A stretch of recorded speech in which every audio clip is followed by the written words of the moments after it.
Finney का जन्म America में 29 अगस्त 1792 में हुआ था। इनके पिता का नाम सिल्वेस्टर फिनी था।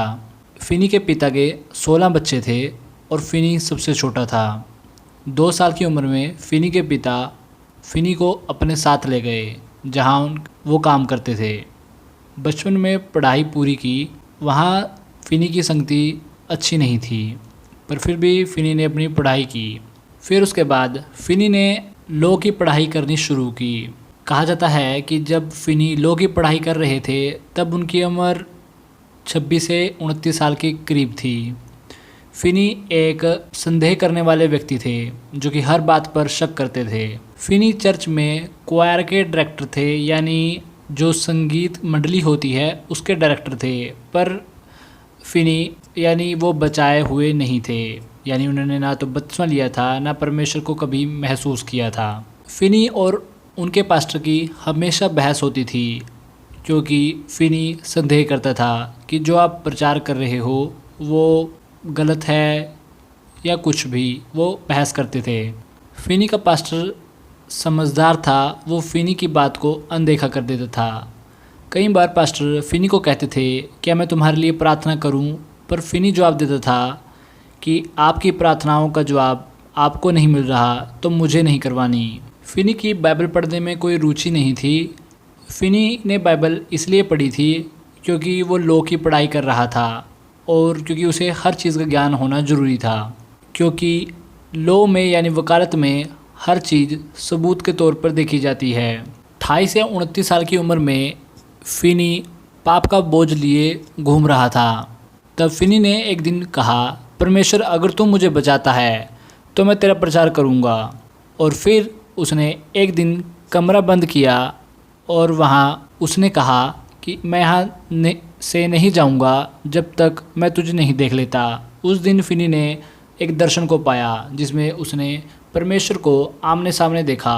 फिनी ने उस समय कुछ न कहा, ना ही परमेश्वर ने कुछ कहा, पर फिनी ने परमेश्वर के आगे सिर झुकाकर समर्पण कर लिया। और वो वही दिन था जिस दिन फिनी ने पवित्र आत्मा का बपतिस्मा पाया था। उस दिन फिनी ने पवित्र आत्मा को महसूस किया।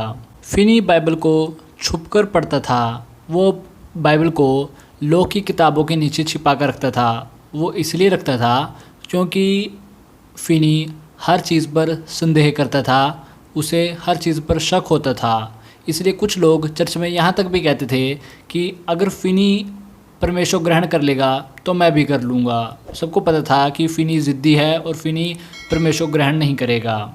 जिस दिन फिनी का पवित्र आत्मा और परमेश्वर के साथ सामना हुआ तो उसके बाद फिनी की ज़िंदगी बदल गई। जब फिनी चर्च में गया तो वहाँ सब ने देखा कि फिनी पूरी तरह बदल चुका है और सब ने इस बात को महसूस किया। वो कहने लगे ये कौन सा आदमी है और इसे क्या हुआ है। जब फिनी का पवित्र आत्मा के साथ इनकाउंटर होता है या कहूँ दर्शन होता है परमेश्वर के साथ, उस दिन पवित्र आत्मा की अंदर से आवाज़ आती है कुछ दिनों बाद। तो पवित्र आत्मा की आवाज़ यह कहती है कि तुम किसका इंतज़ार कर रहे हो? तुमने तो मुझसे वायदा किया था कि तुम अपना दिल मुझे दोगे। क्या तुम अपने बल से और अपनी धार्मिकता से इसे बदलना चाहते हो? फिनी अपना जोर लगाकर काम करना चाहता था, यानी चीज़ों को बदलना चाहता था, पर वो बदल नहीं सकता था। फिर फिनी ने पवित्र आत्मा की बात को स्वीकार किया। जहाँ भी फिनी जाता था पवित्र आत्मा उसके साथ जाता था, परमेश्वर की उपस्थिति उसके साथ जाती थी और लोग वहाँ उसके आगे समर्पण कर लेते थे जब वो फिनी परमेश्वर का प्रचार करता था। फिनी ने जगह जगह प्रचार करना 29 साल की उम्र के बाद ही किया। एक बार की बात है कि फिनी एक बार प्रचार करने के लिए गया, वो भी उस जगह पर जहाँ पर बहुत से लड़ाइयाँ होती थी, दंगे होते थे, सरकार भी हार मान चुकी थी कि इन लोगों का कुछ नहीं होगा। वहाँ फिनी ने प्रचार करने का फ़ैसला किया। तब फिनी उस जगह पर गया और उसने वहाँ प्रचार किया और वो लोग परमेश्वर में आ गए, या कहूँ उन्होंने परमेश्वर को स्वीकार कर लिया। फिनी का प्रचार अनंत जीवन, उद्धार, पश्चाताप पर होता था।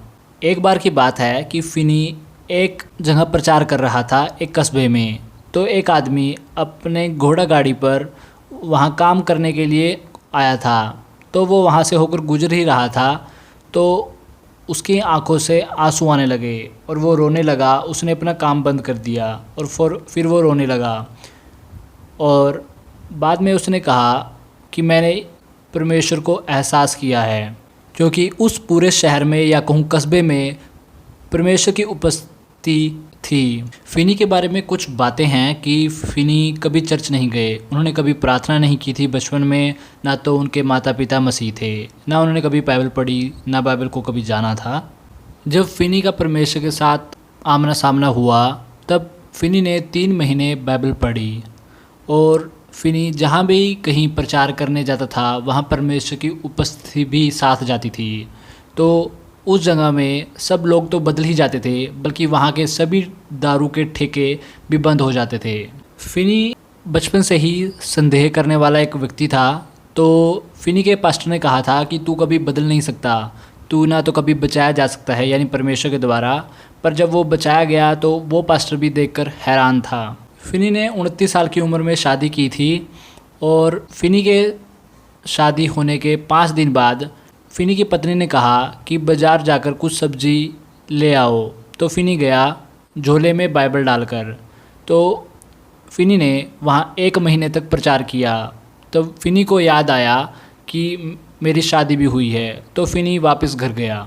फिनी ने अपने पूरे जीवन में 2 लाख से लेकर 5 लाख लोगों को बचाया है, परमेश्वर में लेकर आया है। फिनी ने ये काम कैसे किया ये आप सोच ही सकते हो, क्योंकि पहले गांव में लोग थोड़े होते थे, ना तो कोई मसीह को मानता था ना कोई जानता था। तो फिनी ने हर जगह जाकर परमेश्वर का प्रचार किया, लोगों को लेकर आया और इस तरह फिनी ने लोगों को बचाया। फिनी की मृत्यु यानी फिनी परमेश्वर के पास चले गए 16 अगस्त 1870 को।